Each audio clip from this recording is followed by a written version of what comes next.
Alright guys, in this video I'm going to be going over numbers from the actual player base. We see a lot of people talking about, this many people or that many people or a lot of people or most people. I'm going to be diving into some of the actual numbers that we have access to. And before I do that, I just want to talk about this community message that I posted a few days ago. Obviously when I took the screenshot it was relatively early. I think it's about 3 days old at this point. Thank you to all the people that said they would watch me talking about possibilities for this game. To all the people that say, it doesn't matter, they won't listen. Look, I completely agree with you, but I'm pretty far into this. I might as well try, right? And again, that just goes for the people that said, don't waste your time on it. The game is dead. Look, I know the game is dead. I have that same feeling. There are still people who play the game and are active in the game. But yeah, I do realize that for the most part, this game is not going to recover. And that leads me into the next point. Look, I am fully on, the Division 3 train at this point. I mean, there's nothing that I think that they're going to do for Division 2 that can save it. I hope they can make it better, but they're not going to save it. And, at this point, I think that the best thing that I can do is just work for a better Division 3. And that's really the only, thought that will actually keep me going in this game as of now. Making sure that Division 3 can hopefully be in a better state than Division 2 ever was. Alright, so jumping into the actual numbers of this game. Now, if you guys know, if you have a PS4 account, or I guess PlayStation account, whatever that gets called, PlayStation Network, whatever, or you have an Xbox Live account, you know that you can see the percentage of completion for your achievements or your trophies. And if you actually use these numbers in a, I guess, responsible manner, you can come to some very interesting discoveries based on, what people are actually doing in the game. Now, you can't get everything 100%. You can't really get, firm details on everything, but you can get a good generalization. And I mean, there's discrepancies based on however you look at the numbers or however you're trying to interpret the data, because, we just don't have access to the firm numbers like, massive would. But I still think we can get a good underlying picture of, the game's health as a whole. And yes, some of those numbers, again, may be off, but you don't really need to say this is 100% factual to actually come up with some, reasonable arguments for the game. All right, so the first thing that I want to say is that I know there's a lot of people who are PvP, oriented.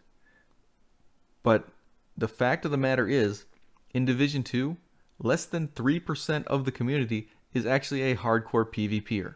And you can see that from the PvP achievements, PvP trophies. It is just not supporting that many people are actually PvP. And guess what? Division 1 was way more PvP oriented than Division 2 is. Division 2, you're under 3%. For all the die-hard, hardcore PvE players. Again, that's not really true either. I mean, I think it's, based on the numbers that I was looking at, it's less than 8% of the player base is a hardcore PvEer. And by that I mean, the people that, do all the missions repeatedly, who go out and farm the named bosses in the world to get the complete card decks, that kind of stuff. Not many people are that dedicated to the game. But with that being said, let's actually look at some statistics that actually focus on, I guess, the overall health of the actual game and, where things kind of started to turn south. And this is actually pretty similar to Division 1. You see this kind of mirrored in the Division 1 numbers. But less than 40% of the player base actually got to level 30. Now that's actually pretty good, considering I think Division 1 was like about 25-ish% or so that got past, level 30. Of those 35, 40%, whatever, only 13% of these people ended up crafting an exotic weapon or piece of armor. So realistically, we're looking at, 13% of the player base actually sticking with this game, in realistic terms for end game.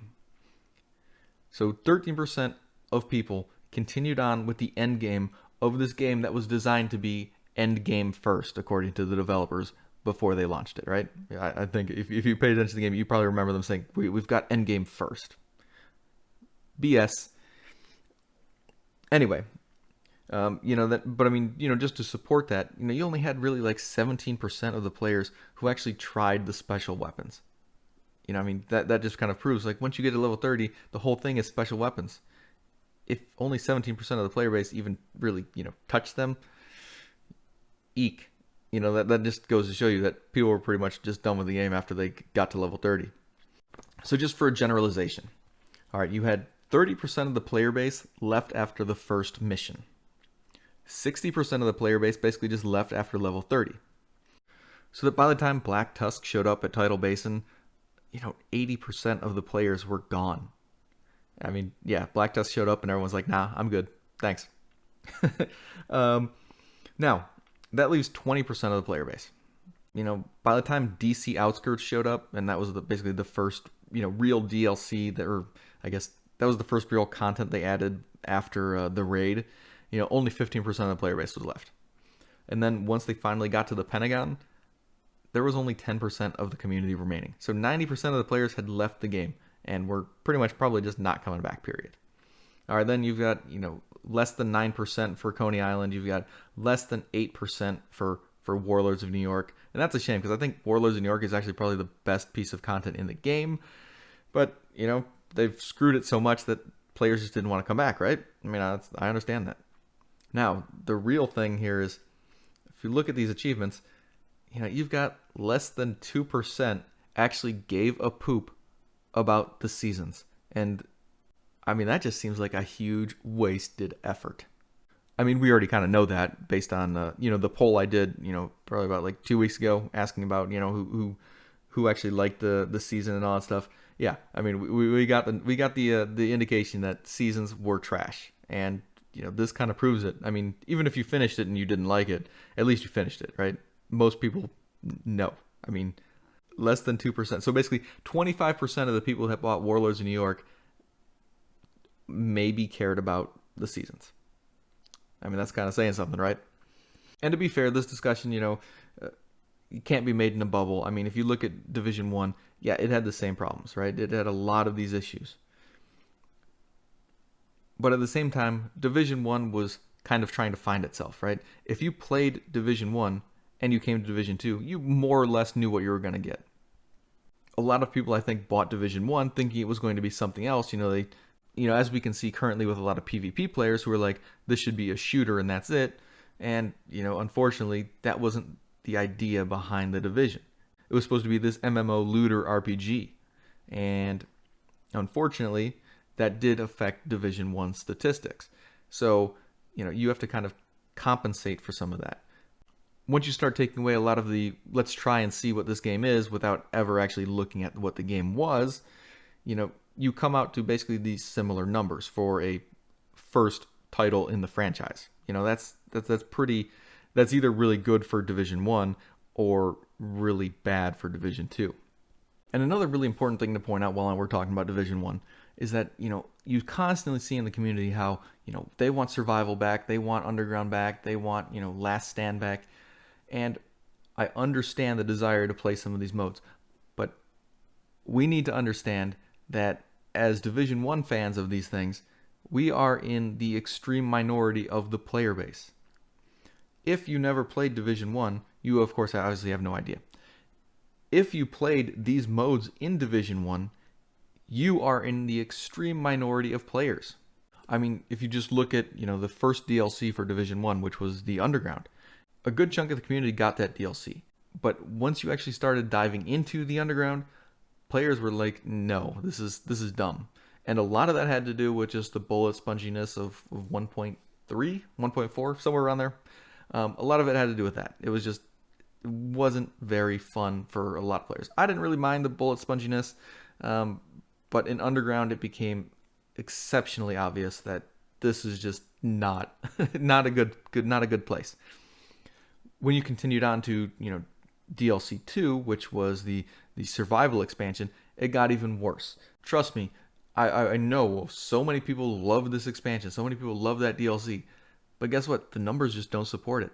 I mean, on PlayStation, which even has higher percentages than Xbox for this stuff, 2.5% of the entire player base ever managed to actually craft a virus filter and a flare gun. And that's not even finishing it. Just getting to the virus filter and flare gun, only 2.5%. People who actually made it out of escaped one round, 2.2%. When you look at, the number of really hardcore dedicated survival people, you're looking at less than 0.3%. I actually don't have that achievement because I didn't like survival. I think I've said that before, but it may shock you. I hated survival. The first time or the second time that I played it, it was all right. After that, it was just a boring waste of time for me. I didn't enjoy it. I think to date I have 38 items extracted. So, hate on me all you want, but look, it was not a success. It may have been fun for some of you, but this is one of the reasons why Massive is not bringing it back. It was not a success. And then, of course, when you look at Last Stand, I know there was a person who commented that, Last Stand was huge and it was great and it was popular. It wasn't, guys. It was not popular. Last Stand might have had a decent player base in it and might have been really active with some players when it first came out. I mean, sure, some people came in, they tried it, and, they at least finished a single match. And, I mean, you're looking at, around 4% that actually played it through a full round. But people didn't stick in that mode. People did not stay in that mode. This mode was less popular than the DZ. And, that's just the way it is. I wish they would have numbers for a skirmish or maybe even resistance, but unfortunately they never added achievements for that. Either way, pretty much it was a disaster for the DLC. The free DLC was pretty good and pretty well received. 1.7, 1.8 were mostly well received by the community. But yeah, this DLC was a complete and utter disaster. And of course, you can see what the game stats themselves. Look, I'm going to admit these numbers are probably terrible. Okay, I don't trust the monthly active user number, and I don't trust the new players added number. I mean, it might be true, but I suspect that something's a little bit off with those. But I do expect that the player count is probably pretty, accurate more or less. You've got 10 million players on Division 1 for the Xbox. You got about 10 million players on Division 1 for PlayStation. And then, of course, Division 2.